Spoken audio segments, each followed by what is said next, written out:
Kita lanjut ya. Garam dan terang dunia. Oke, saya bacakan. Yesus memanggil murid-muridnya untuk memberi pengaruh bagi dunia. Garam dan terang dunia adalah gambaran sederhana namun pendalaman tentang panggilan orang percaya.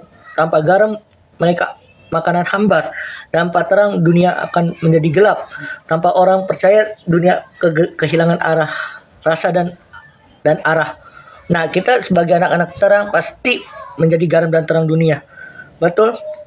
Pasti kita belajar. Yesus memanggil kita menjadi garam dan terang dunia. Makanya gambaran kenapa digambar garam? Lambangkan kita belajar tentang prinsip garam dan dunia sebagai yang pertama, garam akan busukan atau kebusukan dan rasa dalam kehidupan adalah kita sebagai garam dan dunia berfungsi memberikan rasa supaya kehidupan lain kita menjadi berkat untuk melambangkan kesaksian untuk mengharap kita untuk orang Mesir roro yang tidak dan berharapan dan amin. Yang kedua, orang percaya harus membawa perbedaan yang nyata. Jika tidak, dunia tetap rusak dan gelap. Nah, kita sebagai anak-anak Tuhan akan memberikan rasa perbedaannya dan menjadi nyata. Kehidupan kita menjadi berkat untuk orang lain. Nah, yang kedua, fungsi garam dan terang adalah sebagai berikut. Garam harus larut, melebur untuk memberikan rasa. Artinya, kita dipanggil untuk berkorban dan terlibat dalam kehidupan orang lain. Kita melayani Tuhan selama ini, kita harus memberikan rasa. Supaya kenapa? Fungsinya adalah supaya artinya kita dipanggil untuk berkorban. Kita dipanggil untuk berkorban. Pelayanan itu ada korbanan. Daerah berkorban untuk melayani Tuhan. Artinya dan terlibat dalam kehidupan orang lain. Kita melayani Tuhan dipanggil dan terlibat dalam pelayanan yang orang mau. Kayak gini, kita pelayani komunitas ini terlibat dalam pelayanan, terus mendoakan orang dan seterusnya. Terang harus ditaruh tempat tinggi agar dapat menerangi banyak orang, bukan disembunyikan.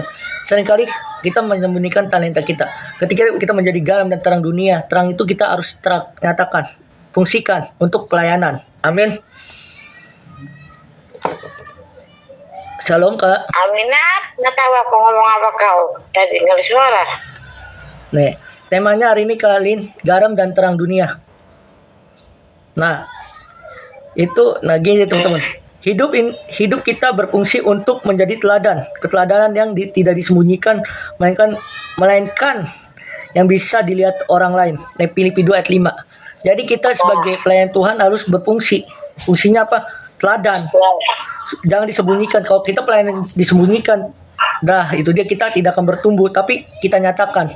Gunakan talenta yang ada. Artinya garam dan terang dunia itu harus ada. Garam itu ada memberi rasa, harus menjadi berkat untuk orang lain. Dan terang itu mengusir roh-roh yang setan kayak gitu. Dan menjadikan kita menjadi harapan yang baru. Amin. Nah, dampak dari garam dan terang dunia adalah sebagai berikut. Ketika berfungsi dan terang itu telah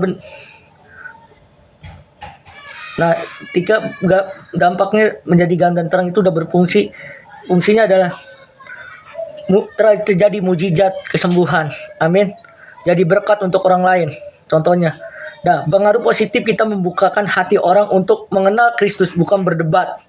Mengenal Kristus Kak Kalince, bukan kita berdebat atau pandai untuk berargumentasi. Fokus utama kita bukan diuji, tetapi secara alamiah perbuatan baik agar Allah dimuliakan melalui hidup kita. Allah akan memuliakan dalam hidup kita Kak Kalince. Jadi intinya kalau kita menjadi garam dan terang dunia, terang itu harus nyata, bukan sembunyi. Tapi kalau garam itu memberi rasa itu artinya kita harus menjadi berkat untuk orang lain. Intinya pelajaran 3 tadi tentang garam dan terang dunia dan visi misi komunitas, dan kita harus mengenal siapa Tuhan. Itu Tuhan Yesus memberkati.